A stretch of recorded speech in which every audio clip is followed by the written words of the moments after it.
Like a lot of people, I recently got hooked on playing Wordle.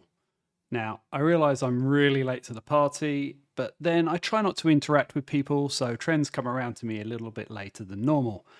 Anyway, I was on a flight for a grueling 11 hours, and I realised that one, I had finished the Wordle for the day, and that it takes 24 hours to refresh. Two, I had no Wi Fi in the aircraft, so number one didn't even really matter. And number three, and lastly, I had my laptop with Unity installed. So in this video, let me reproduce making a really hacky version of Wordle to satisfy my craving for this little puzzler. And if you want to see more content like this one, don't forget to like the video while you're watching. Now with that being said, and without further ado, let's get to it.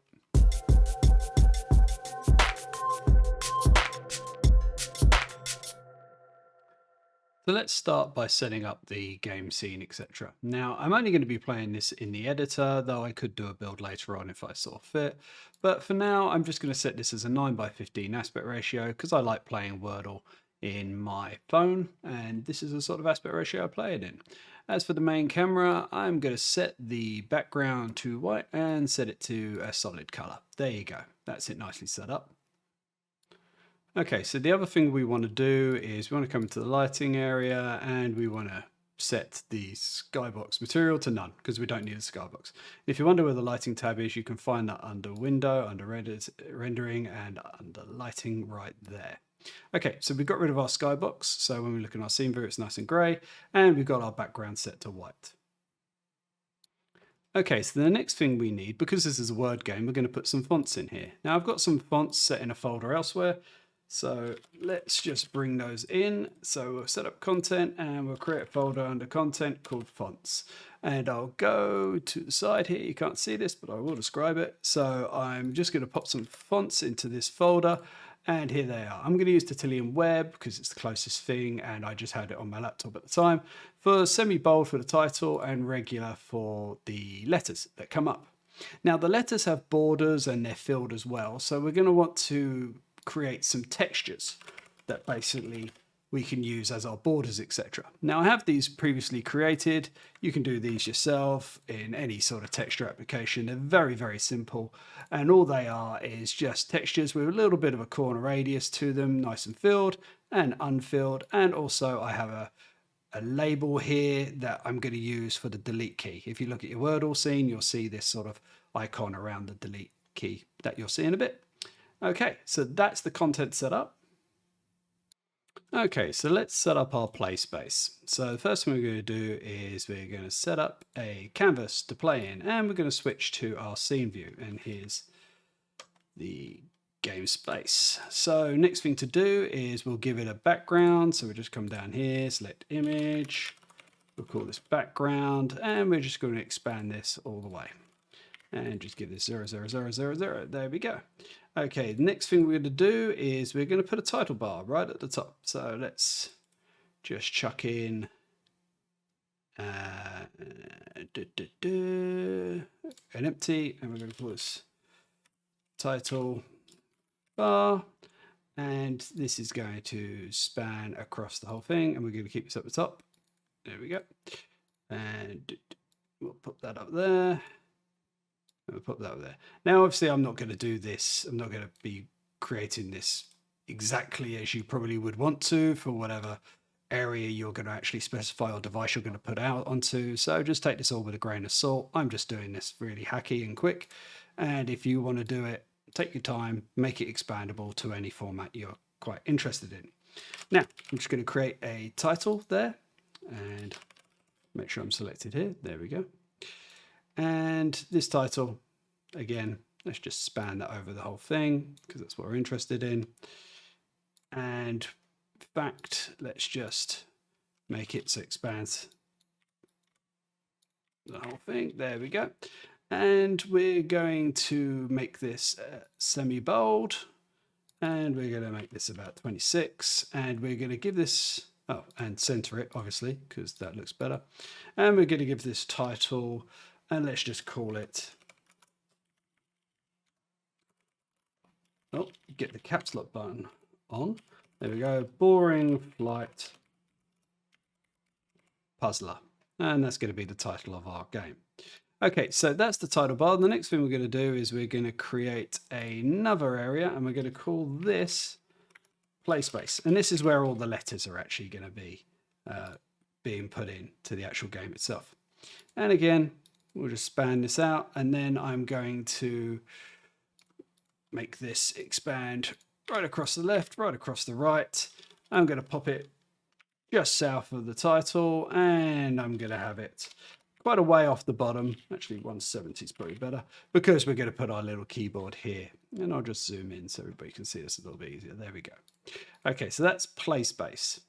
And play space, because we're going to have the letters coming across here when we add them, what I'm going to do is I'm actually going to make this a grid layout group. And what that does is it enables me just to pop in the entries, select what cell size they're going to be.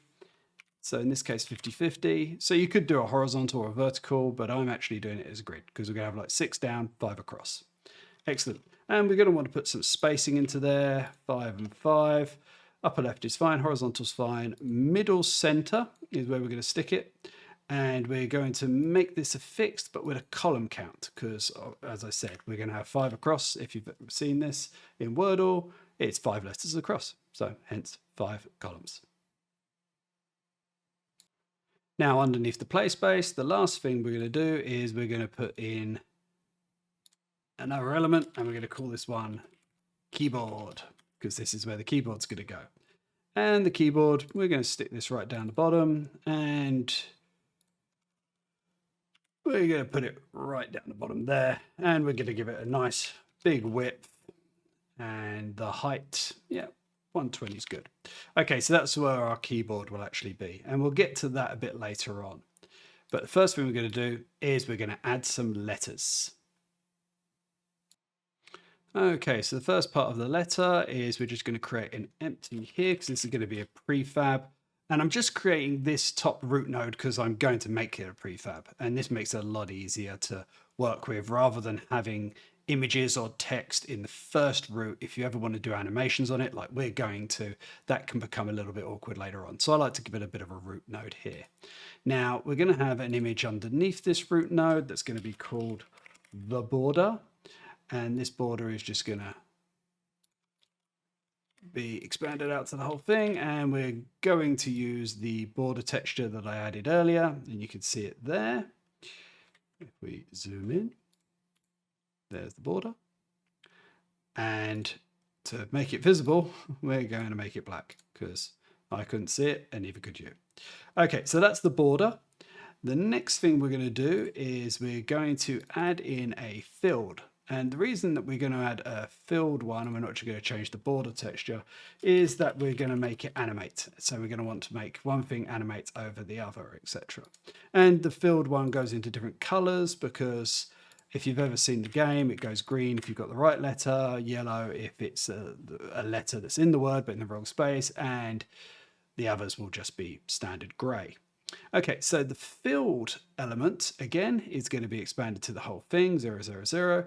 And we're going to basically keep this as white, and we're going to use the filled texture. So the 6 pixel filled version with the corners.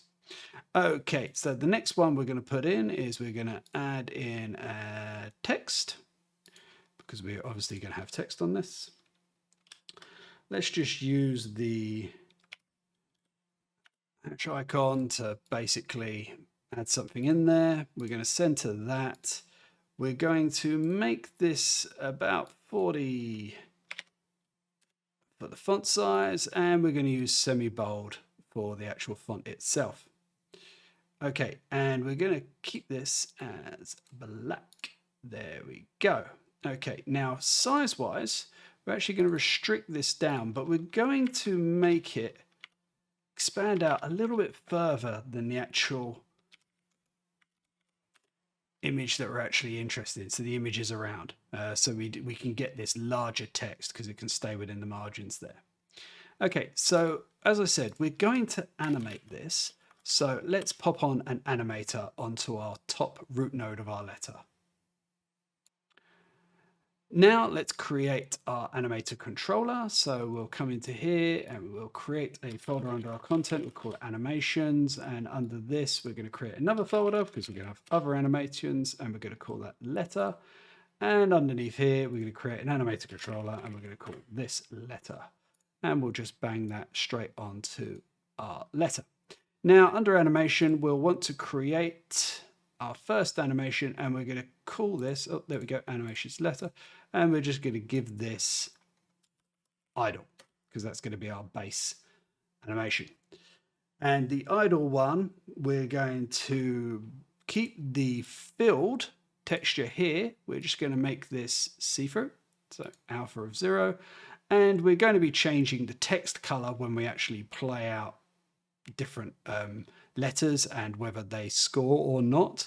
So text, we're going to basically make sure this stays as black. There you go. So alpha and black. And we're just going to keep this as a single key for this particular animation. Okay, so in Wordle, when you put in a word that doesn't actually exist, we actually shake the border. So we're going to add another clip in here and we're going to call this shake. There we go, and we're going to record. Again, we're just going to keep the field as alpha 0, and we're going to make our border move a little bit.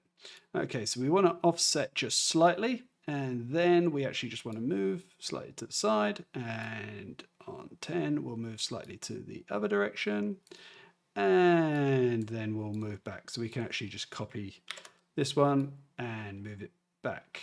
Oh, there we go.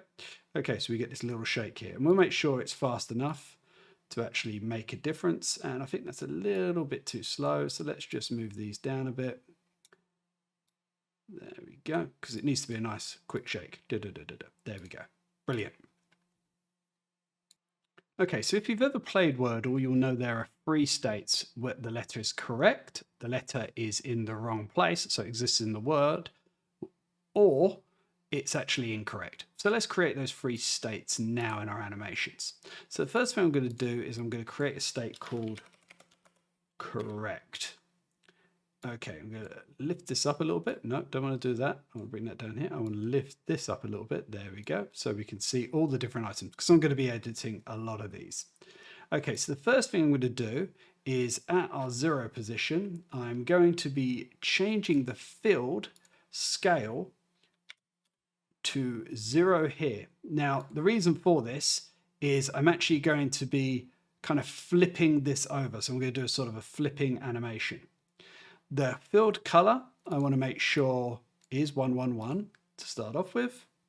The text scale, we're going to make sure we keep this as 111. So we're just going to start that off there. And for the text color, we're going to also just make sure we're sticking at the same sort of color, a nice black. Now, when we get to the end of our animation, what we're going to actually have is we're going to have this filled scale as 1111. So full scale, basically. So you can see it actually changing there over the border. You'll see it more prominently because what we're going to do is we're going to actually change this to a green color. And sort of a darkish green, but not too dark. There we go. Okay, so we can see that flipping there. And the text scale, we're going to keep as 111. And for the text color, we're going to be changing the text color to 0. No, the text color will be going to white, because it's going to be white on the green because it's a light color on the dark. So you see how that actually changes. Now, in the midpoint, what we're actually going to do is we're going to change this text scale to 0. So what you'll see now is when it flips, it goes through the middle, flips through and comes out the other side. So it's not exactly a complicated animation and it's not super neat, but it does the job that we want. It gives us a correct letter and a different color so it stands out for the text. Okay, now the next one we're going to do is we're going to make an incorrect state, and that's basically the same as correct, but we're going to change a color. So if I come down here and I add a new animation and call it incorrect, and I paste, there we go. So we got the same thing straight back up. And the filled color that we're going to have here is actually going to be a dark gray. There we are. So that's going to be a non-existent, an incorrect selection. And we're going to do the same for the other state, which is wrong location. So let's create another clip and we'll call this one wrong location. And we'll paste this over. Again, we'll come through, but this time our color is going to be a yellowish color. And that's fine, you know, nice and gold. Okay, so moving over to our animator. We've got our letter and we've got our animator. We can see all this has just been, all of our animations we've created have just been dumped in here. Let's move down this animation window because we won't need it for the moment. Let's set this up nice and neatly. So we'll have wrong location here, incorrect there, we'll have correct there. We'll put idle down the middle and we're going to put shake here and any state. And I'll explain why in a moment. Okay, so the parameters we're going to need is we actually have the ability to restart. It's not like the actual Wordle where we have to wait 24 hours, because the reason we're doing this, because when I was on the plane, I really wanted to play a lot. So once I've finished a word or I just want to restart the actual game, we're going to have a reset functionality there. And that's going to be a trigger, and that's just going to come from any state through to idle. So when we reset, go straight back to idle, all the letters return to their idle animation, which, as you remember, the field was empty and the text is black. Then if they shake, we're going to have a trigger here and we're going to call this shake, and that is going to come in here. Shake, and then after it's finished shaking, it's going to come out the other side, and we'll just put that there, have an exit time 0.25, 0.25 is 5 for a merge, for a blend even. Okay, so the next thing we're going to do is we're going to move these letters into each of these states. And these are sort of end positions, end states for the letter. We won't be coming back to the idle from this. So what we're going to do is we're actually just going to add this as an end. And we'll say state, and we'll just set that to -1. Make a transition to there, make a transition to there, make a transition to there. This one we're going to have state as equal to 0.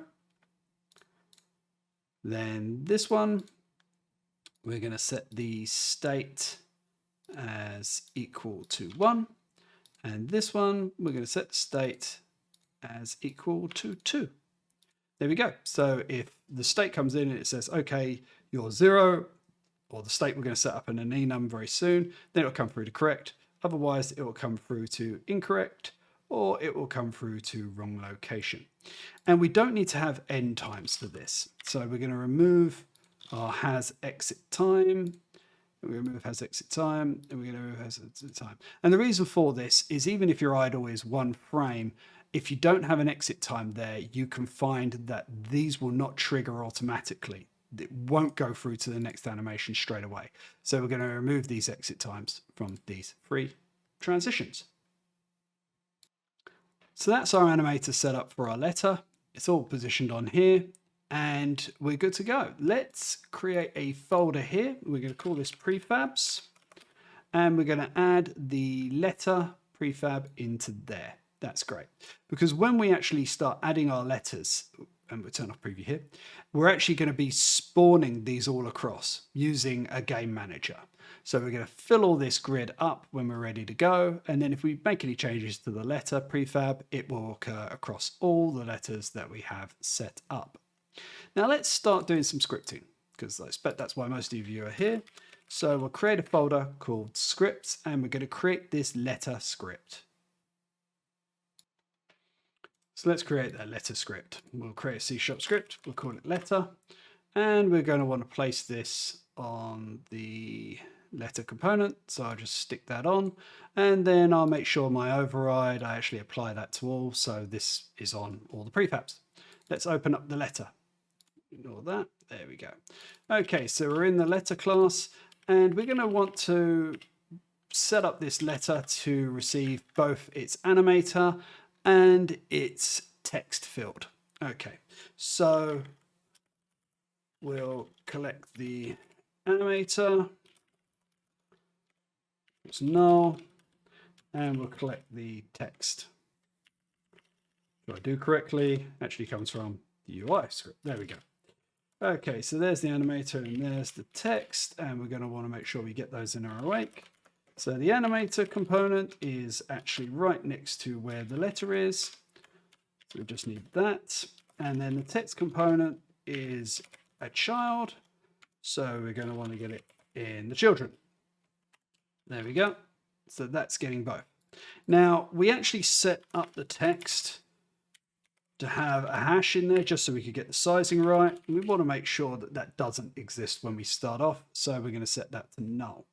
Now the animator, if you've watched my other tutorials, I like to actually send over animator parameters as integers rather than sending over the whole script. So in doing so, we actually want to get the correct index or ID, sorry, for this particular parameter. And to do that, you can actually use string to hash. So here we've set up the reset trigger ID, and we're going to create one for the shake. And then the last thing we're going to set up is the state.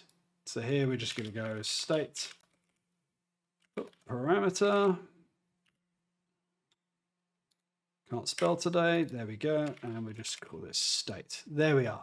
Okay, now we don't have an update method in this because we're using our animator. Now you could do some lerps or some conditions that basically enable you to do the scaling and the update method, but I prefer the animator simply because it means we can have a little bit more flexibility without doing all sorts of random animation curves. But you'll see me use those sort of things in other scripts. Now, functionality wise, first thing we're going to have is we're going to want to enter a letter. So enter letter, and that is going to be a character. Okay, and we're going to want an area to put this character. So we're going to want to be able to call up this particular letter from code and say, you know, what are you currently set to? So here we're going to have it as a char, but we're going to have it as a nullable char. And the reason for this is we actually want to be able to turn around and say, actually, nothing is set currently on this letter. So as it starts off, nothing is set on this letter, on this as an entry. But once we actually enter a letter, we'll call entry and we'll set it to C. And we also want to be able to display it. So we'll set our text to B, C, to string that. And also, because it's Wordle, everything is uppercase. So we're just going to make sure we keep that as upper.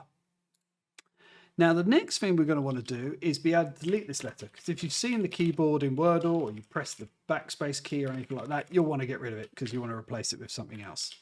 So our delete key, our entry is going to be set back to null. And then our text is going to be set to null as well. And we're also going to want to run the animator and set the trigger to reset. There we go. So that'll reset the key for you. If it's colored or anything like that, that's what we'll want to be doing in delete letter. Now, the next thing we're going to want is we're going to want to be able to run the shake. So this is where they've tried to enter a word that's incorrect. And trust me, I've done that plenty of times. And we're going to want to tell them that that's an incorrect word by shaking all of the letters. So what we'll do here is we'll set the trigger and we'll set it to, oh, not that one. We'll set it to shake. Now, lastly, what we're going to want to do is we're going to actually want to use the state. So we're going to want to set it to whether it's correct, incorrect, or in the wrong location.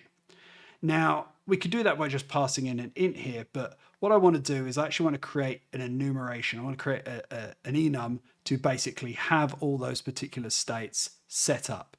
So let's come in here into our script and we're going to create a C# script. And in here, we're going to call it letter state. And we'll open that up.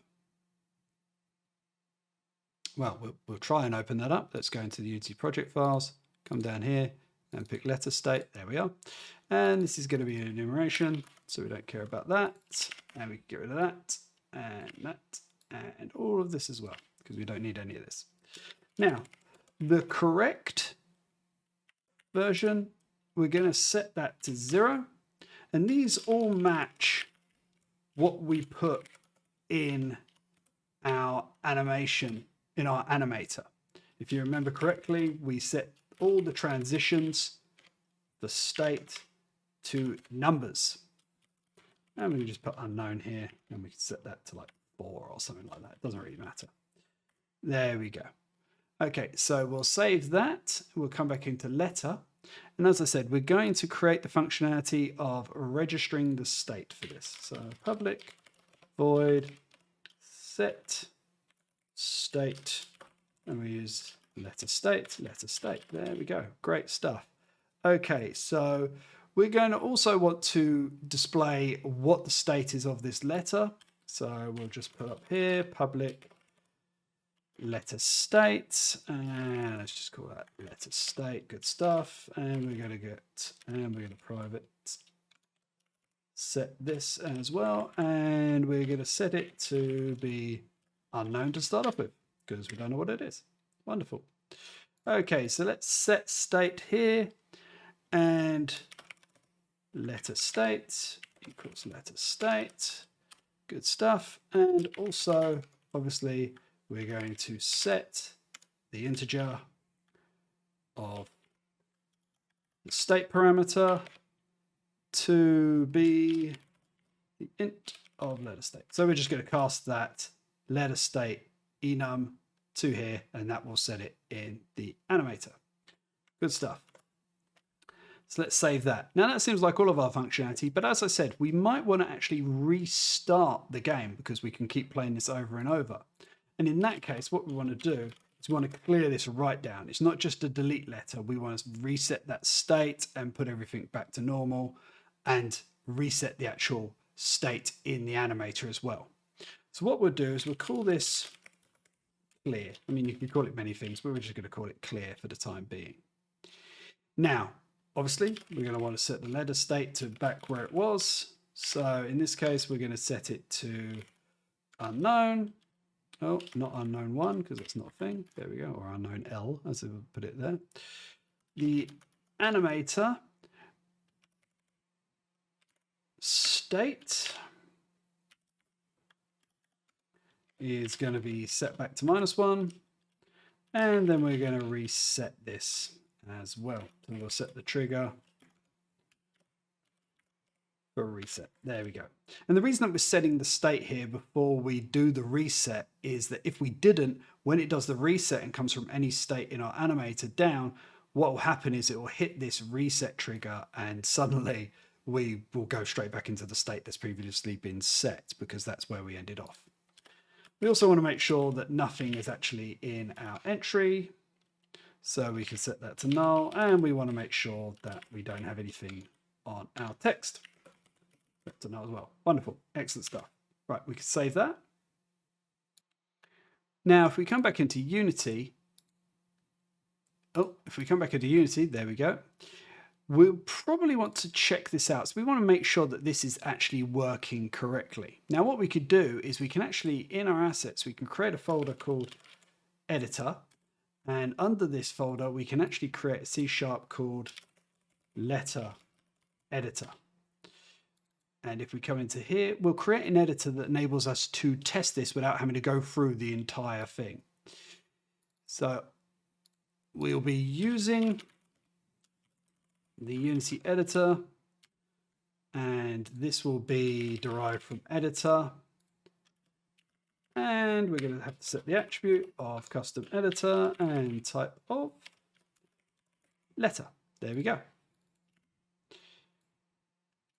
Now the thing we're going to override here is we're going to override the inspector. And we're going to say if the application is playing, then we're going to do it. And what this does is this basically enables me to override the inspector that's shown and add some buttons so that I can quickly test how this letter is working and make sure it's working correctly. So here I can put in GUI layout dot button, and we could say something like enter letter, and this will just be a weird letter that we enter. Now here we want to get the, oh, I've done that correctly, don't know why I stopped that, the target, and we're going to enter a letter, and let's just enter a C. Oh, it's a character. Enter a C in there, so we'll see how that works. And the other one we want to do, if we copy and paste this, is we want to be able to delete the letter.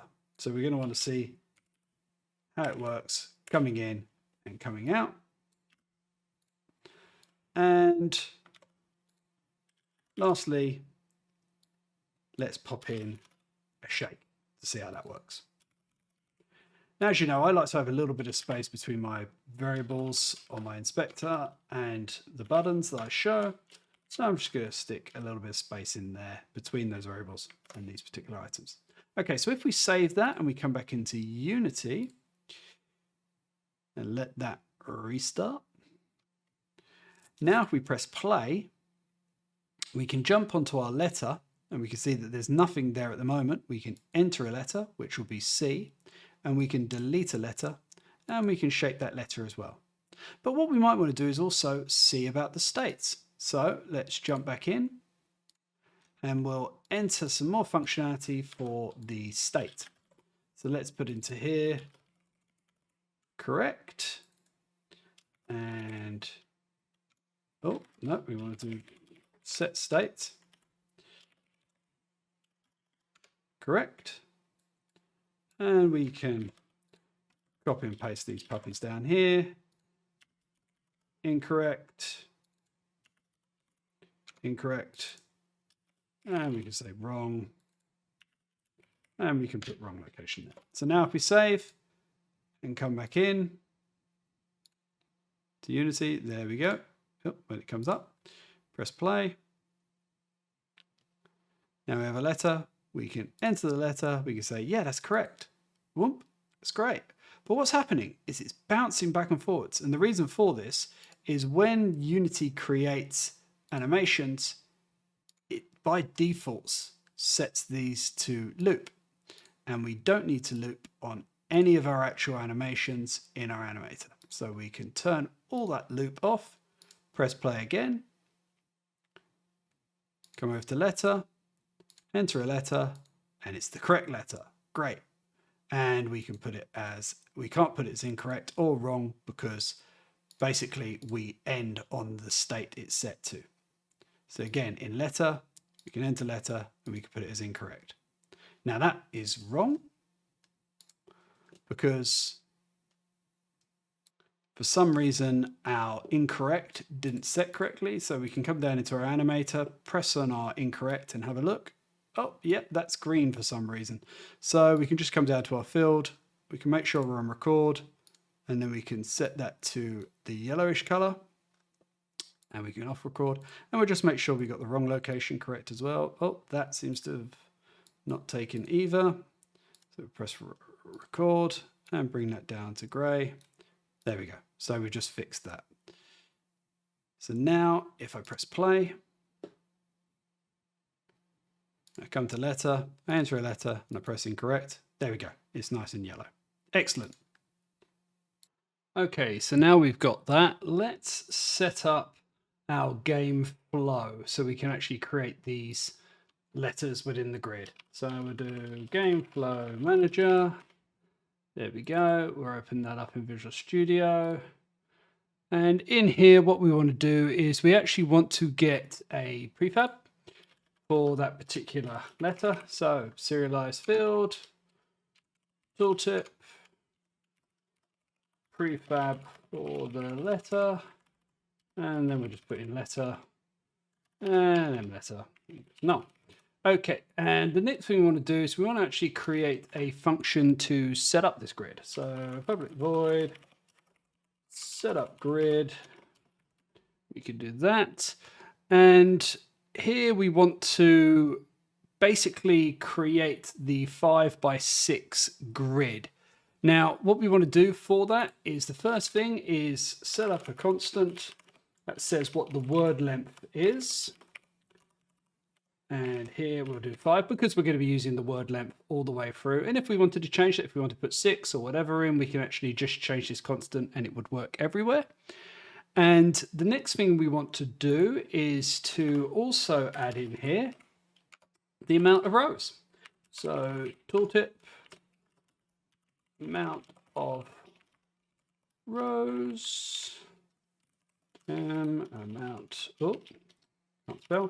amount of rows equals 6. Okay. And what we're going to do is we're going to create this grid of letters. So let's actually get ourselves a list going because we'll be wanting to check this. And not an audio listener, but an actual list. And this, of course, comes from the collection library. And this is going to be list of letters and be null. Okay, so in our setup grid, which we'll be calling from our wake, because that's going to be where we create everything. So we'll be calling it from here.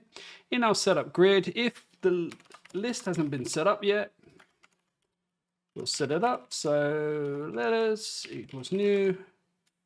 There we go. And that says this equals null. Okay, so let's create all these letters. So for int I equals 0, I is less than the amount of rows, I plus plus. And then for j equal, int j equals 0, j is less than the word length, j plus plus. There we go. And then we'll do letter equals, and then we'll just use instantiate letter. And for this instantiation, if I can spell letter correctly, there we go, we'll be passing it the prefab. So the M letter. And actually I want to call this M letter, so we don't get confused. I'm going to call this M letter prefab. So it makes a bit more sense. There we go. Okay, so that will instantiate each letter for us. And we actually want to make sure that we pop that under the grid. So under transform, we have a great thing called set parent that will be used to actually pop it onto the grid. But we don't have the actual grid yet assigned here. So serialized field, and we'll put in the tooltip and we'll say grid parent. And this will actually use the layout because if we decided that later on we wanted to specify this, that it had 6 letters wide or something like that, then we could actually change this grid layout group on the fly in this manager. So here we go, M grid layout, it's null. And then we'll take this grid layout and we'll pop it in here and we'll just get the transform for that, and that will set the parent. That means that every letter goes under this grid as it gets instantiated, therefore it will be a sign laid out with that layout object. And then the last thing we want to do is we want to make sure that those letters all get added to the list. Oh, there we go. Letter. So now we have all those letters and we have that grid set up. Now, the next thing we want to do is we want to put some placeholders in for the actions that we're actually going to be doing when we're playing this game. So the first thing we're going to do is we're going to put a placeholder in for enter letter. And this will be a char C. And the next one is when we delete a letter.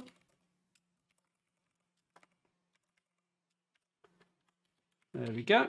And the last one that we're going to pop in is going to be for when we guess the word. There we go. Now, obviously, all of these are going to come from input. Now, in the game, when you play it, in the real game, you'll get that input from when you press the buttons in the keyboard at the bottom. But for now, let's quickly bypass that, and we're just going to get the input from the keyboard itself. So what we'll do is we'll actually create a piece of functionality to get the input and pass it.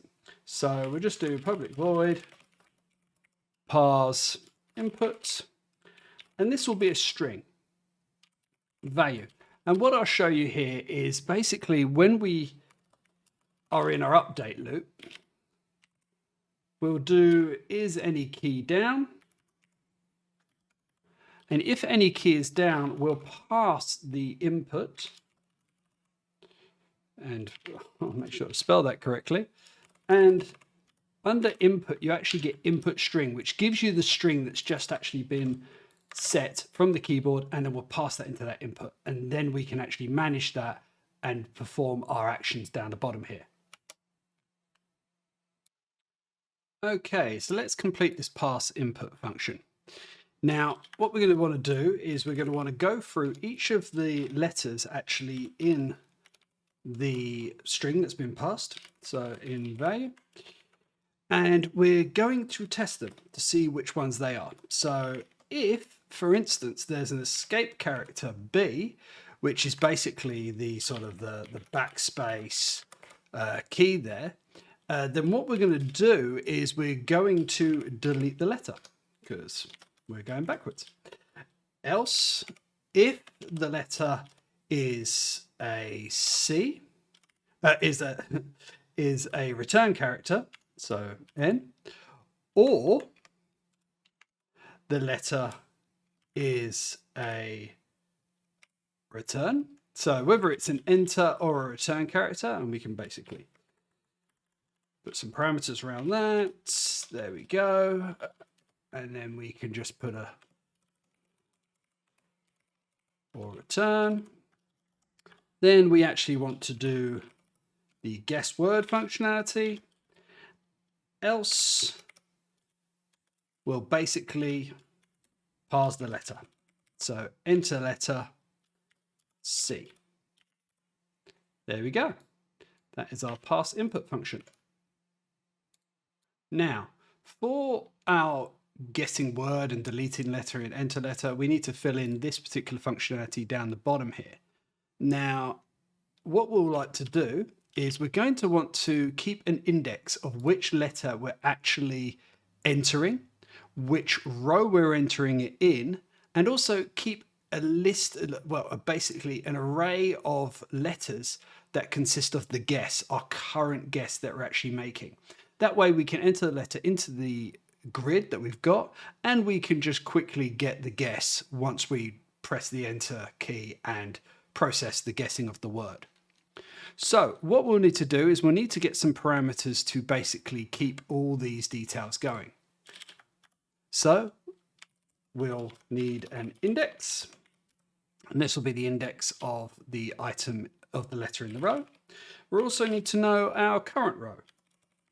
So current row equals 0. We'll need to keep a guess, as I was saying, and we'll want to basically keep them as, you know, what is the various option, well, whether it's been entered or not, and that's why we're going to keep this as a nullable character. And this is going to be of word length, and as that's a constant, I can set that array up straight away. Okay, so let's go to our enter. And what we're going to do is we're going to say if the index is less than the word length, because obviously we don't want to run off the end of our array, we'll do entry. So we'll want to make sure that the character is an uppercase character, because we work in uppercase here. And then we'll want to start entering it. So in our letters grid, at the current row, multiplied by the word length, plus the index that we're actually at, we'll want to enter the letter.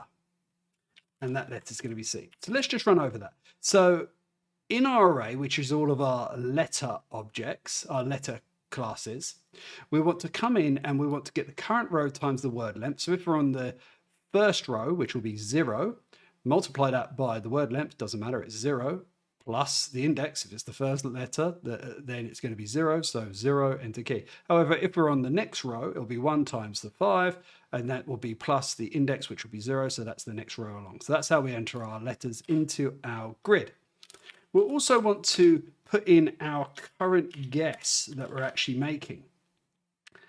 And this will just be a straight line, so we don't really care about the rows. And then we want to increment our index. Excellent. And then for the delete letter, we kind of want to go backwards. So we want to make sure that the index is greater than 0, because again, don't want to go off the end. We'll want to decrement the index, because we're going to be going back to the one we want. We want to take this, we're just going to copy and paste, so we don't have to write it all again, and we're going to delete the letter from the end of it. There we are. And in the guess, we want to return that index. We're going to put that back to null. There you go. So we've gone through and we've cleared out the letter that was being set. Awesome. So let's stop there and see this in action. So if I save and I come back into my Unity program, there we go. Oh, and it does a reload. There we have it. We'll create an object. We're going to call this manager, and we're going to stick our GameFlow manager on this. There we go. And Unity finishes its importing, and there we have all the options. So now we want to enter in our letter prefab here, and we also want to have our grid here for our play space. That's where we're going to put all the letters. We also want to make sure this letter isn't here anymore, because otherwise we'll overflow this grid. Now, let's press play, and what we'll see is the grid appear. So all the letters that we have, and now if I enter letters, they come up, and if I press backspace, they get deleted. Excellent. Let's stop that. So the next thing we're going to do is check for the shaking if we haven't entered enough letters and we press the enter. That way we could check our enter key and we could check the shake works. So let's jump back into Visual Studio and we'll come into here and we're just going to create a piece of functionality and let's just call it shake because we don't need to call it anything else. So there we go. Shake. Excellent. And what we'll do here is we only want to shake the letters in the current row that we're looking at. So let's go for int I equals I is less than the k word length, I plus plus, and then in here, we'll just go through our letters in our grid, and we're going to say the current row multiplied by the word length, and then we're going to add in. Oh, no, we're not going to add in. We're going to go with the I. There we go. I was going to put in index, but that's not right. And we'll put shake. Okay, cool. That will shake it. And what we'll do is we'll, in the guess word section, we'll just say, okay, if you haven't entered enough letters, so if m index does not equal k word length, then we'll just do the shake. There we go. And we'll put an else there, and that else is, this section here is going to be where we actually do the guessing word. So let's save that, jump back into Unity. We'll press play, which will create our grid for us. Enter some random words, but not enough. Press return, and nothing's happening. So we'll jump back into Visual Studio and have a look. Let's see what we've done. We're entering, we're passing up. Missed the backspace. There we go. Let's try that again. Put back into Unity. Press play. Enter some letters. And there we go. We've got a little shake showing us, nope, you haven't entered enough letters for this word. Stop that there. So the next thing we're going to do is we're going to create our word repository so we can start testing these words and getting a word to actually play out. Now what we're going to do is we're going to create a folder in our content. We're going to call it data. Now I already have a set of words set up elsewhere on my drive, and I'm just going to drop these in here and you'll see it appear here. Now as you can see, all these words here, all uppercase. You can process the words if you've got a load that are in lowercase, but I want them in uppercase because we're not going to be doing any to lowercase or anything in here. We're just going to basically be doing a quick check against these straight up. So I've got them all in here. It's not an extensive word list by any means, but it's enough to actually play this game out and get it running. Okay, so we've got our words. Next thing I want to do is create a class, and I'm going to call this class word repository. And what this class is going to do is it's going to actually take this text asset, break it into words, and it's also going to do things like getting words for me. And we might do some attempting and stuff like that later. So the first thing we'll do is we'll create a serialized field. And that serialized field, a tooltip that says the text asset with the words. And this is going to be text asset, and we'll just call this word list, and we'll just set it to none at the moment. And this is going to be broken out, and we're going to pass it all into a list, not an audio listener. I'm always doing that. There we go, a list, which we'll get from the collections of strings, and we're just going to call this words. Well, we could have to know as well. Okay, so in our awake statement, we'll create our words list, and we're just going to do this straight as mwords equals new list string. And now what you can do is this text asset that we have, there's actually a great way to do this, and you can just do text and then split. So what this is doing is it's passing back all the text from that text asset, and then we're just going to split that text asset. And we're going to split it by several different things in case we have, you know, spaces or whatever, or commas in our list. However you've set it up, this should deal with most of those scenarios. Okay, so the first one is going to be a comma. Then we're going to do a space. Then we're going to do a return character. If I can find my backspace, there we go. We're going to do a return character, and we're going to do the R as well. There we go. Okay. Oh, just clear that up. There we are. Okay. Now, the next thing we're going to check for is we're going to do some split operations. And split operations we're interested in is to remove the empty entries. Because what you might find is after you've finished, if there's a line after all the words have come through, then you might get that empty word afterwards. And you don't want an empty word coming out, otherwise you'll never be able to guess it. Okay, now we won't need a start and awake in this, but what we will need is we will need to get a random word, because otherwise how are we going to get a word to play? So get random word. We're going to do this very simply. Return words. There we go, words. And we're just going to use a random, and we'll do a range. Oh, there we go, a range of 0 to our words count. There we go. Excellent. So that'll give us a random word.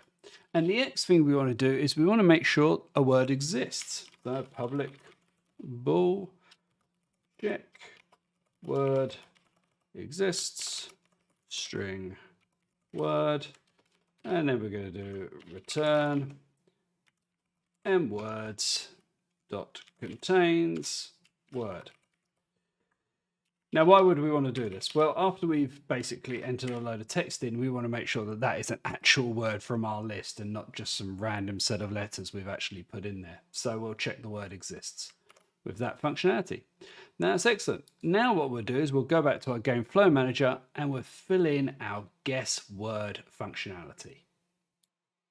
Okay, so the first thing to do is actually get this word repository and set it into our game manager, because we're going to want a reference to use it. So let's just stick this up the top. Serialized field, and we'll put in a tooltip, and we'll say the word repository. There we go. And this will be word repository, underscore word repository equals null. There we go. Great stuff. Now we're also going to need our word. So we're going to need to set our word from the random word we're getting. So what we'll do is we'll put in a new array here, and this will be char word, m word. There we go. Equals new char. And we're going to set this, as the others, to the word length. Great stuff. Okay, now we'll need a function to set the word from a random word that we're going to actually create. So we need to fill this in. So let's get a random word from the word repository. So from the word repository, got get random word. And this will give us a word. And then with this word, we want to break this up and stick it into our char array, character array. So I is less than word.length I plus plus. Excellent. Okay, and then we'll go m word I equals word I. Great. Good stuff. Right, so that puts our word in. Now let's break this out because we're probably going to want to restart this game after we've entered one. So we'll just set up a thing here. Void set word. And we'll just fill this in here. And then from the start, we'll just put in set word here. Good stuff. Excellent. Right, now we're going to want to fill in our guess word functionality. So where we actually go through and check each letter, etc. Now, the first thing we want to do is we're going to actually want to create our word from the guesses that we've actually been making. Let's just say word equals new string builder. And this is from the text library.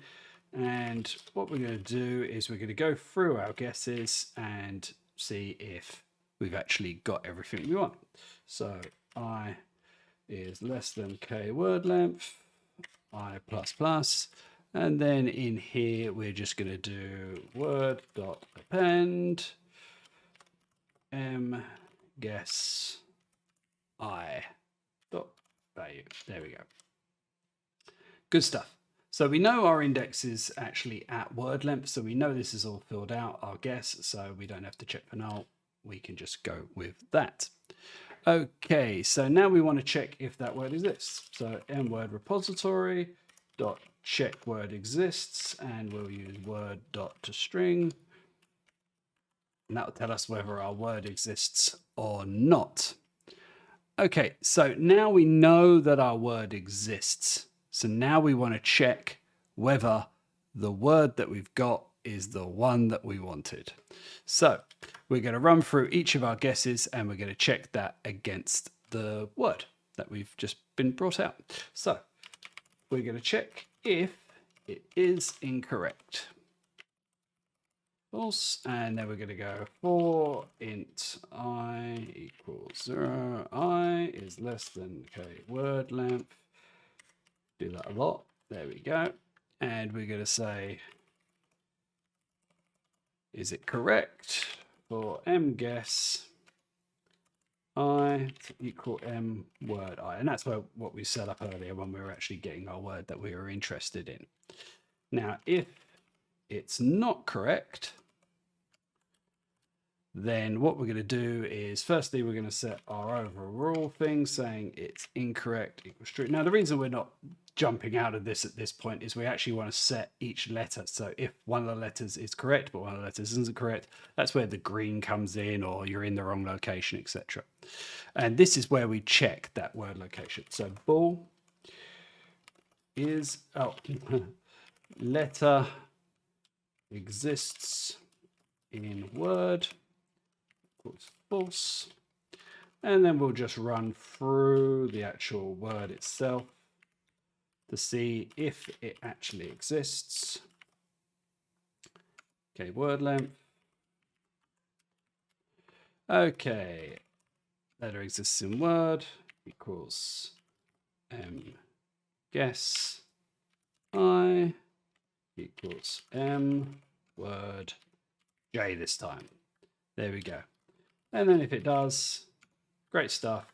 We'll just break out of this loop right there. Great. So now that we've got this, we know the letter isn't correct, but we know it exists in the world. So at this point here, we're going to be setting this as the wrong location. So it's in the wrong location. If it doesn't exist, then we're going to be setting it to say, no, this one doesn't exist in the particular world, in the particular word.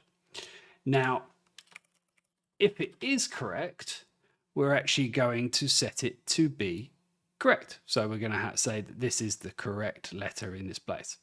Now, what we don't want to do is we don't want to set those all at once. We actually want to have this. If you've ever watched the game, it actually sets each letter in turn. So it goes for the first one to say the word is range, and we've got R, and we've got the letters set up. What it will do is it will play the animation on R, play the animation on A, play the animation on N, play the animation on G, so and so and so and so. So we actually just want to have, we could set this up in the update loop, but we can use a coroutine here because it's just super simple, and we're being a bit hacky, and we're not going to have any pausing in our game or any timing sort of thing. So we could just put in a very, very simple process for doing the actual animation in an offset. So what we're going to do is we're going to offset, we're going to index, and we're going to use our letter state, because that's the thing that we're going to be passing to the letter that we're concerned about. And we'll yield return, because if you've not done coroutines before, go check it out. This is how these work. And we're going to yield return for a number of seconds, and that will be our offset. And then what we're going to do is we're actually going to set the letter, so the letter class, and we're going to register that state. We're going to set that state that we're interested in, and this will be the letter state. Good stuff. And that will basically play for us. And we want to make sure that we're using the right collection for that. There we go. Okay, so now we've got that, we can set up our coroutines. So here we're going to start a coroutine, and this coroutine, and the coroutine is called play letter. And what we're going to do is we're going to, oh, my mistake, there we go. Now, what we're going to do is, because we want to actually play it at a set time, we need to set up an offset. And this I basically indicates, like when I said range, 0, 1, 2, 3, etc. So we need to set up an offset for the time. So up here, let's put this at the bottom. We want to serialize the field, and this is going to be a tooltip, and offset for letter animation. And we'll just set this to something simple. Let's think, how long would we want this? Let's do half a second for this one. So letter animation offset time, and we'll set this to be 0.5. Oh, there we go, 0.5. So half a second. Job done. Now we'll bring that back down, come down to here, and this is what we're going to do. We're going to multiply that by there. So we know, as we say, we're going to be playing each letter in turn with that time offset. Now, okay, which letter do we want to do? Well, we want to do the current row multiplied by word length, and then add on I as the index. Now here is where we actually want to say whether the letter exists in the world, and if it doesn't, well, we're actually just going to say that it's incorrect. So if it exists in the world, the letter state will be wrong location, and if it doesn't, the letter state will be incorrect. There we go. And when we actually got the correct letter, we can actually just bring that down there because we're not interested in that. We can get rid of all this, and this is the correct one. So correct. There we go. So that's going to set up our letter states, and it's going to run through correctly each one. And we want to make sure we have the right number of brackets. There we go. Okay, so let's save that there. Now, obviously, if we've put all the letters in correctly and we've got them all in there, then we've done the game. We've finished it. So we've completed the puzzle. So let's actually put in an enumeration in here that tells us what our puzzle state is. Are we playing? Have we failed because we've run out of options? We've gone through all 6. Or are we complete? We've completed the puzzle completely. So let's save this up and we'll jump into here, into our Unity, and we'll add a class and we're going to call this puzzle state. And we'll boot that up. And puzzle state's going to be an enum. And this enum is going to have 3 states. First one we'll call in progress. And then we'll put failed. And then we'll put complete. That simple. Okay. And then in the game flow manager, we'll actually want to expose up for us. Put a property in, called puzzle state, and this puzzle state will be set locally, nowhere else, private set, and we are going to set that to in progress. Good stuff. And down here in the guess word, we're going to say, okay, if it's incorrect, then shame on you.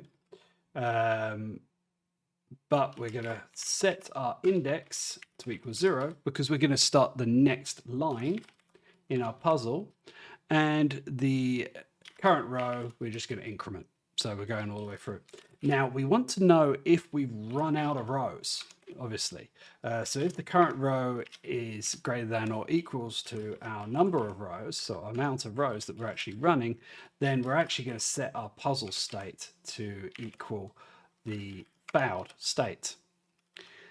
Else, if it's not incorrect and it's actually correct, we've done the puzzle, great stuff. Puzzle state is going to equal puzzle state, is going to equal puzzle state complete.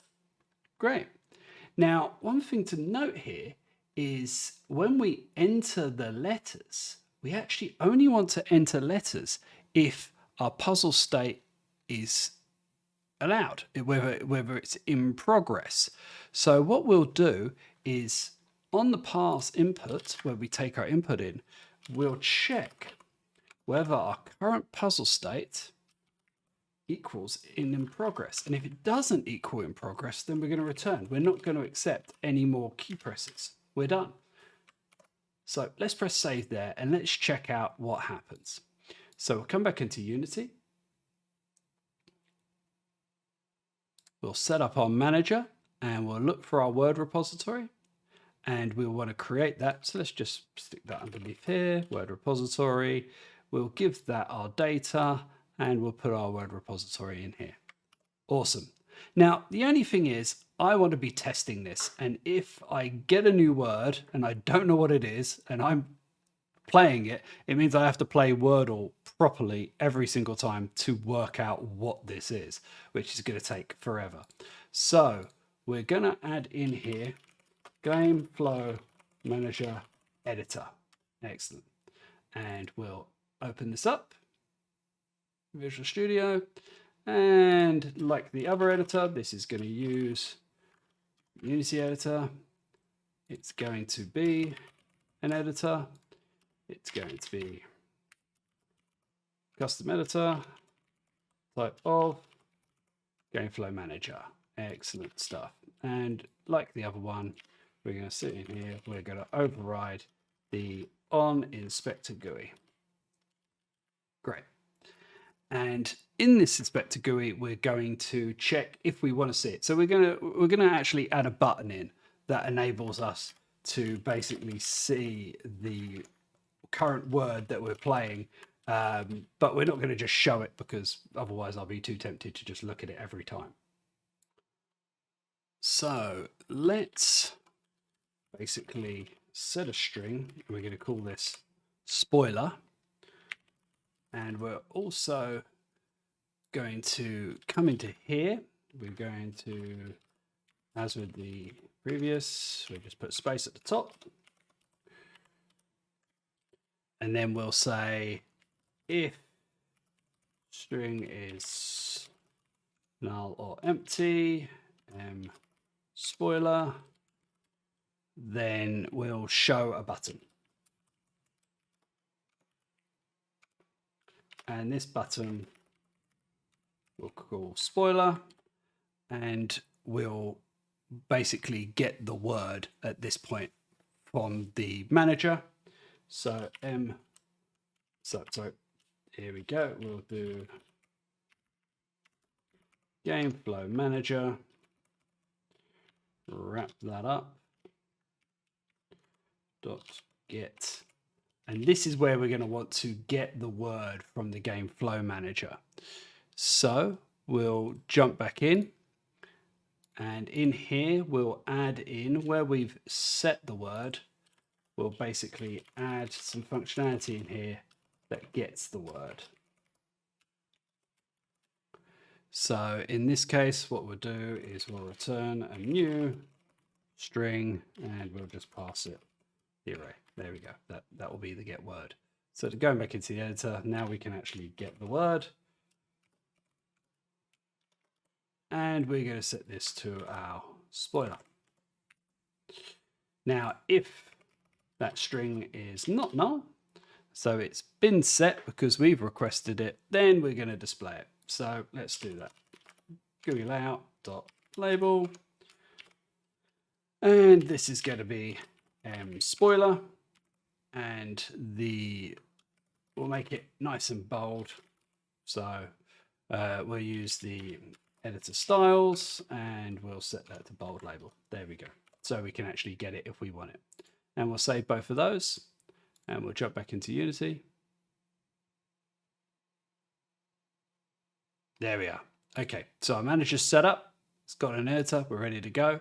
We press play, and we'll notice we've got spoiler here. We can press spoiler, and the word is undue. I wouldn't get that in a million years. But let's play. So we'll type in range, we'll press return, and you can see, there we go. It's actually coming in and it's setting some letters, and they're wrong. Okay, so I think I might know where the problem is. We had a few problems with the animation earlier, so let's double check. And if we look at our incorrect, yep, there it is. That actually should be grey. Now, what sometimes happens is when you're building these animations, you'll set one up and then you'll go to the next one and you'll go to set it, but you're in preview mode. You're not in record mode. And that's when you set it and you're like, oh, that's great, it's done, but it isn't. You actually are not recording anything. And I've done that plenty of times before. So let's double check. Our incorrect is there and our wrong location is there. Brilliant. Okay, let's see how that works. So we press play. We go to our manager. We press spoiler. Our word is lunch. Let's type in range. And we're getting the ends coming through correctly. Let's type in union. And there, great stuff. We're getting UN and N. We're getting that they're in the wrong location. And we'll just, for clarity's sake, type in lunch. Good stuff. It works. Now, one thing to note here is I built this application because I wanted to do plenty of these. I wanted to do it until I was sick of it. And at the moment, we've got no restart functionality. So let's enter that in. And what we'll do is we'll have it so if you press enter after you've completed or you've failed, then we do a restart. So if we go back into our game manager and we come into here, we'll create some functionality and we'll call this functionality restart. And the first thing we want to do is we want to set our puzzle state, because we'll want to set that back to in progress. There we go. And the next thing we'll want to do is we'll want to go through all of our letters. And we'll want to use that clear functionality that we entered in when we were creating the letter class. Oh, that's not right. In letters. There we go. and we'll do letter.clear.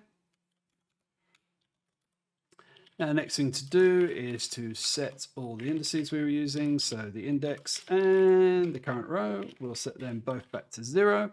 And then we'll want to clear the current guess that we've been doing. So let's come in here and we'll do word length. And we'll come into here and we'll say guess I equals null. There we go.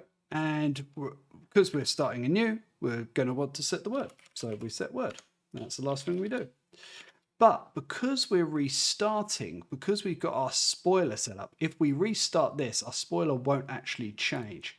So what we're going to do is we're going to add into here an action, and this action will call restarted.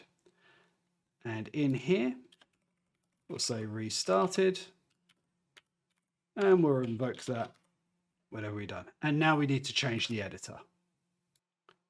So we go into the editor class, and what we're going to do is we're going to get the game manager when we enable, and we're going to do some work in the disable as well. So let's bring both of those in. Right, excellent. Now here we can just actually get the game flow manager, and we can just call this M manager, and we can get this from the target here, and we can say mmanager dot restarted, and we'll just do on restarted, and we can just create a method for that. And then on the restarted, we can actually just make the spoiler equal null, and we can repaint our thing. And what we also want to do is we want to make sure that we clear this out afterwards on the disabled. So restarted minus equals on restarted, and we'll set that to null. Great stuff. And what we can also do is we can be nice and clean and tidy and just place that there. Excellent. So let's see how that works. So back into Unity, we press play. Got our words, we've got our spoiler, truth. Let's type in union. Great, we know there's some words there. We're really, really lucky. We type in truth. And now we press enter because we completed the game.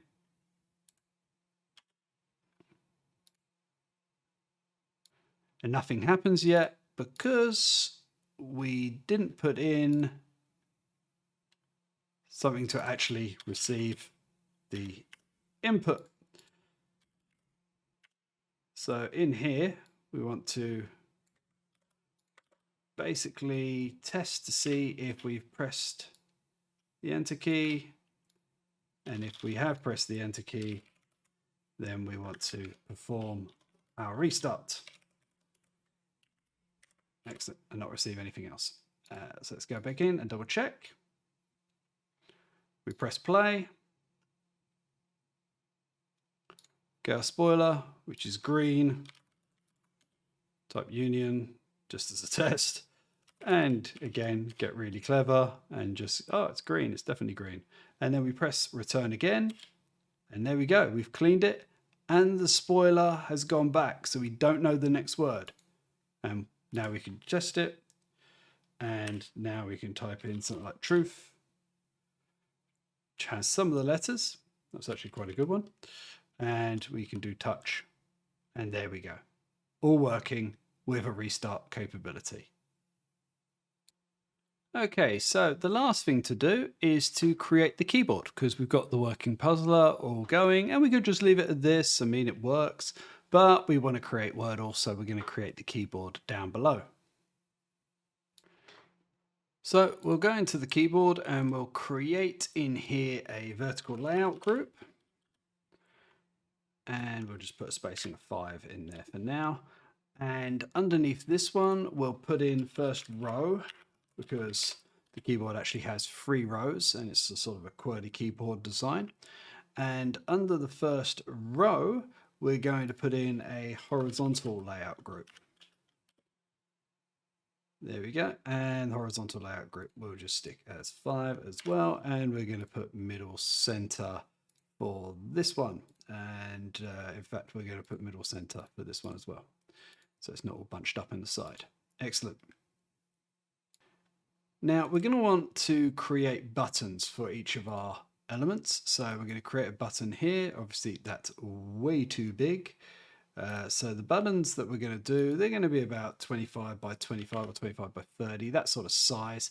And the text in them is going to be a lot smaller. And again, we'll use the hash just to show what that text looks like. And we're going to set this to the regular size and 14:1. So that sounds good and looks good.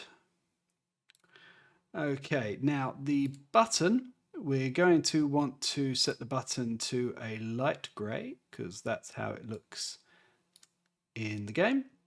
And we're going to want to add a class to this, and it's going to be called the key class. So let's create a C# script and call it key. And we'll open that up in Visual Studio.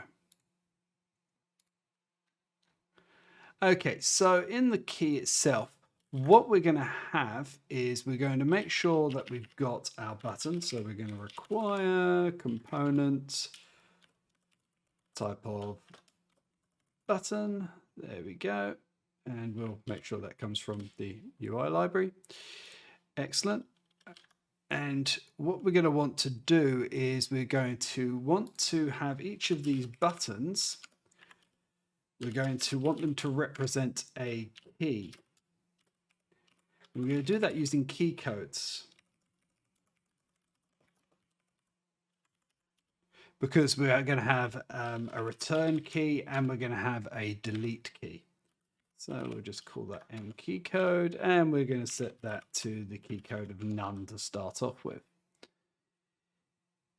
Okay, so the next thing we're going to do is we're going to want to know whenever this button is clicked, because honestly, that's just what we want to do.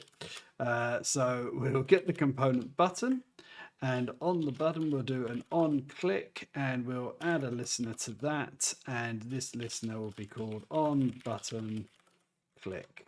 Excellent. And we'll generate a method for that. Now we're not going to need a start, and we're not going to need an update in this. And there we go. We can remove that as well. Okay, now we're going to want to set the text for this particular key. So we'll get a text from the children components. There we are. And we'll test to see if this text is filled. Now, the reason for this is we want to only fill text that hasn't actually got anything in it. Because when we put in enter, if you look at the Wordle game, enter is actually the full word, and obviously we won't get that from our actual key code. So if it's already entered, then we don't care. Otherwise, we'll take the key code and we'll do a toString from that key code to enter it.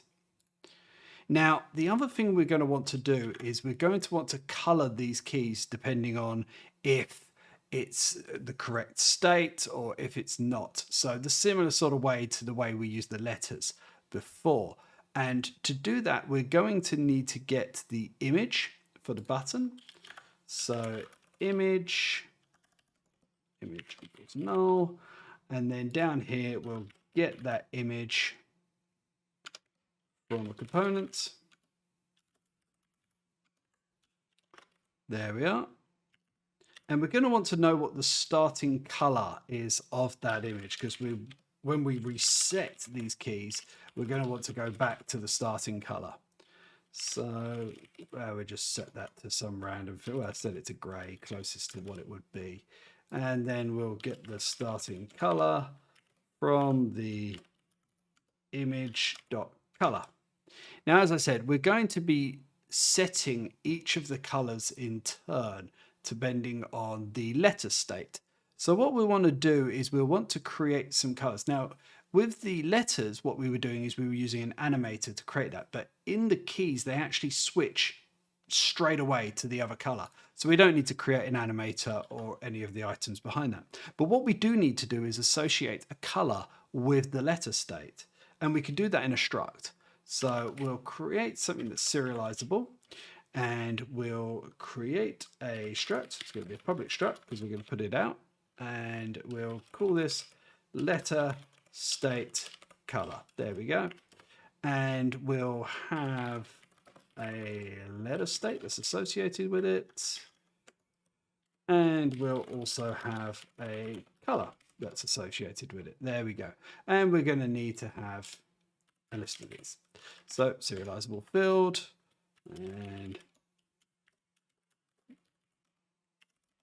color per state, and then we'll do letter state color, and we'll do letter state colors. There we go.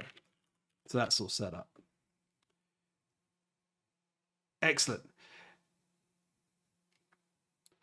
Okay, so the next thing to do is to set up a functionality, as we did with the letters, to set the state of this key code. So we'll do letter state, and we'll look for all of our letter states for each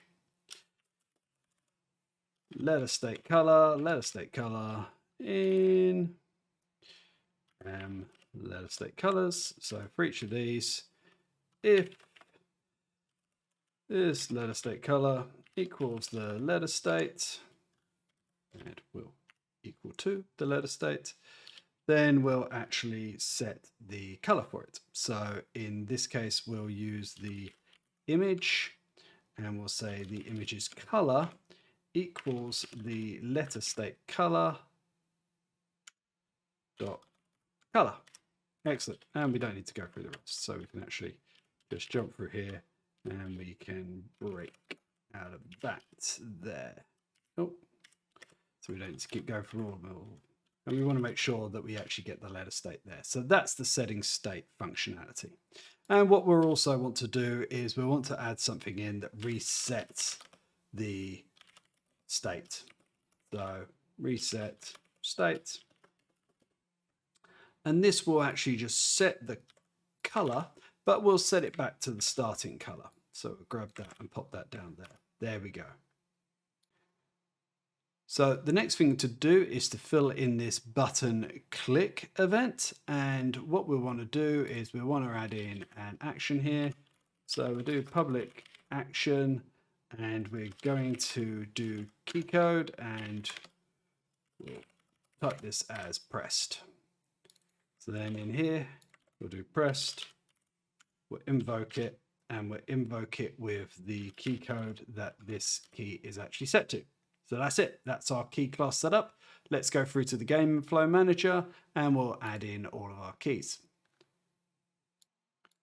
So in our game flow manager, we'll want to add in a serialized field, and this serialized field will have all the keys on keyboard.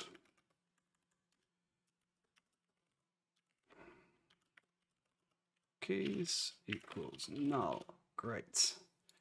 So the next thing to do is to set it up so that we have the callback from that. So this callback we're going to be interested in is on key pressed, and that will take in a key code, and what we'll do is we'll run through all the keys up here. So for each key in keys, key dot pressed plus equals on key pressed. Job done. Brilliant. Okay, so in this on key pressed event, what we want to do is we want to pass the input, the key code input, very similar to the way we done the parse input here. So like there, we'll check for if the puzzle state is not equal to in progress. If it's not equal to in progress, then we're going to want to check if the key code is equal to key code dot return. Oh, capital there, key code dot return. And if it is, we'll run a restart functionality, and then we'll return there. There we go. And then down here, we'll do a similar thing to our checks for deleting the keys, etc. So if the key code is equal to key code dot return, then we will guess the word. Else, if key code is equal to key code dot backspace, or key code is equal to key code dot delete, then we'll do delete letter, and then we'll do else if the key code is greater than equal to key code dot a. Nope. And key code is less than or equal to key code dot z. There we go. And on that, we'll enter the letter. And we'll want to write some functionality in here for the letter itself, because we're taking the enter letter as a char. If we look at this particular procedure down here, we can see char C. Obviously, a key code is not char C. So how do we do that? Well, we can just basically say that whatever the key code is, minus the key code dot A, so capital A, make sure it's capital. What we can do is we can say that is actually the int of A plus index. So that's actually the key code. So what we're doing there is we're saying, give me the index, that should be a minus. So take the key code, which will be above A, and give me the index of that, and then actually just add that index onto the capital letter A in the ASCII, and then pass that to char and give that to enter letter. So that's basically just a very, very simple conversion routine. So let's save that off. Now, because these key codes are going to get set as colors, we want to make sure that when we do a restart, we also restart our keys. So where we're restarting our letters here, we actually want to reset our keys as well. So up here, we'll go key in M keys, key dot reset state. So that'll reset the state of all of our keys. Now, like with the letters, we actually also want to make sure that when we've set our color to our letter and performed our animation, we also want to make sure that we're setting up the key as well. So what we want to do is we'll want to go through all of our keys and check which key matches the letter we're interested in, and with that key, we'll make sure we set its state as we did with the letters here. Now, if we go through to our key class, we can actually here expose our key code. So public key code, and then we could just actually just return our key code that we're interested in. There we go. And we could do our comparison in here. Now, obviously, this letter is in a char at the moment. It's not actually in a key code. So we'll want to do a conversion here. So we'll do the reverse to the conversion that we were looking at previously. And that involves getting the char for this particular one. So whatever this and we have this already set up, the entry dot value. So whatever that is set to, we'll do as we did previously. We'll work out where the index of it is in comparison to the starting index of the capital A, index of char. And then what we'll want to do is we'll want to add that to our key code base. So we'll just put key code here, and then we'll say the index of char, and then we'll plus this onto key code A. So just very simple reconversion like we did previously up above. And then we'll say if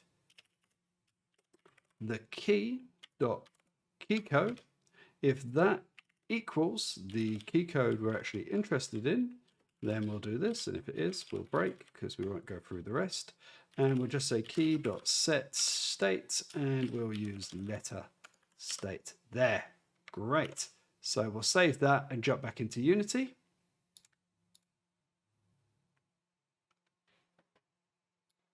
Now let's add that key component to our button. So add key, and we can give this whatever key code we want in a moment, but we'll make sure we actually come in and we set up the colors.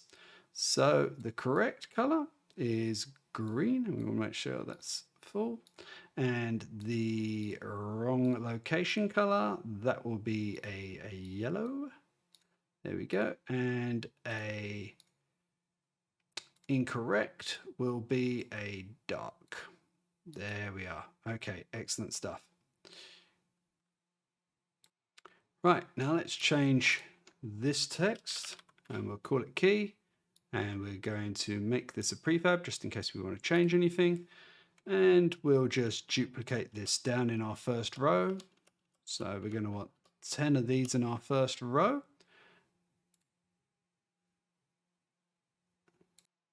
We'll make sure we size the row correctly. There we go.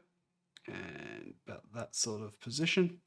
And we want to move this up because we're not interested in having it all the way down there.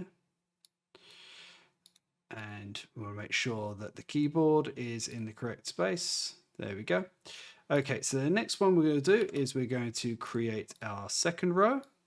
And we're just going to copy and paste for that one. And this one actually only has 9 keys in it. And we're going to want a third row as well. Here we go. Just name that. And our third row will also have 9. But in our third row, we're actually going to have slightly bigger keys on both sides here, because this will actually be the enter. And we'll just make sure we set the key code for this one. Oh, that jumped. And we want to find the enter or return. That's fine, return.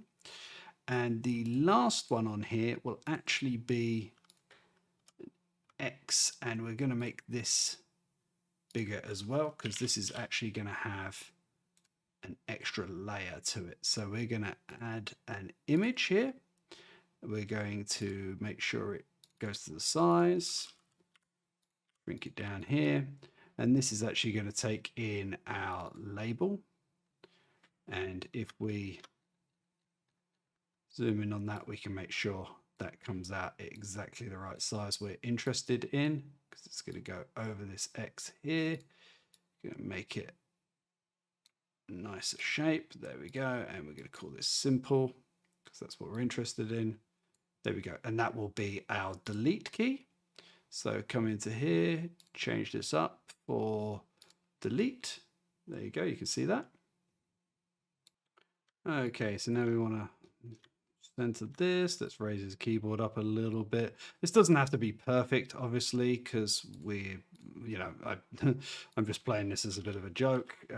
But if you want to really put some effort into this, I would make sure you go in and really give it the college try. Go in, set them up nice and neat, put the spacing in, etc. But for us, we're just creating a quick keyboard. So what we're going to do is we're going to actually put in all the actual keys that we're interested in. So let's jump through.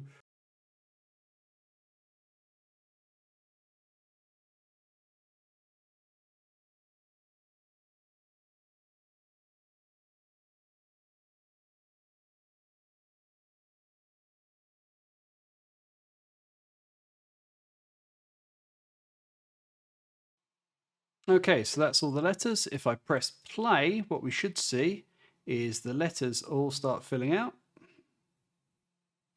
But because I've added I've added a hash to them, and if they're already set, then they don't actually fill. So what we can do is come into text and we can just delete them. And then under the text, we can actually say apply to prefab. There we go. Excellent stuff. Now we can save. Now when we press play, they actually fill out because I had a indication that said that it wouldn't fill out if there wasn't. So now if I start pressing on these, nothing is happening yet. Now, why is that? It's because we haven't actually set them up yet in our manager. So if I lock our manager up, we can see we've got the keys there. So I've locked the inspector so it stays when I select other items. And then I just drag and drop the keys all into there. And that will actually set this up correctly. So now if I press play, I can actually type in a word and press return. And it actually works. And we see our colors coming up in here. Now we want to change this to a slightly darker black, obviously. And also I've just noticed that I've got two A's set up here. So in here, we've actually got A set up and we've got A set up above as well, which is wrong. That needs to be a Q. So let's put the Q in there. There we go. And also we'll just set this color to be a little bit lighter. There we go. Okay, and we'll just apply that to the prefab. Okay, so now if I press play, I have the QWERTY all set up correctly, and I could type in angle, press enter, and there we go. That's a much better way of doing it. And let's just check that everything works. So if I come into the manager and I press spoiler, I know the word is vital. So I could type in vital to cheat on my next one, press enter, and there we go. All green, all vital. And press enter again, and it clears, and we're good to go again. And that's it. That's the keyboard all set up. And that's it. It's all done. Now I can play Wordle as much as I want, and since I don't share my progress and compete with anyone but my wife, that's all the functionality that I needed on the plane. Obviously, the full game is a lot slicker and it has sharing functionality. And that's what makes it really addictive to players when they can show off to their friends or show how badly they did on that particular day. And after half an hour of playing this version of my own, where I could keep playing Wordle over and over and over again by ignoring the 24-hour limit, it became repetitive as hell, and I actually fell out of love with it completely. So this video could be named How to Ruin a Game You're Really Actually Enjoying. But talking of enjoyment, if you enjoyed watching this video, then consider hitting the like button. And if you haven't done so already, maybe subscribe to the channel. It's how the world turns around, and it's how I keep playing these games. And as always, thanks for watching.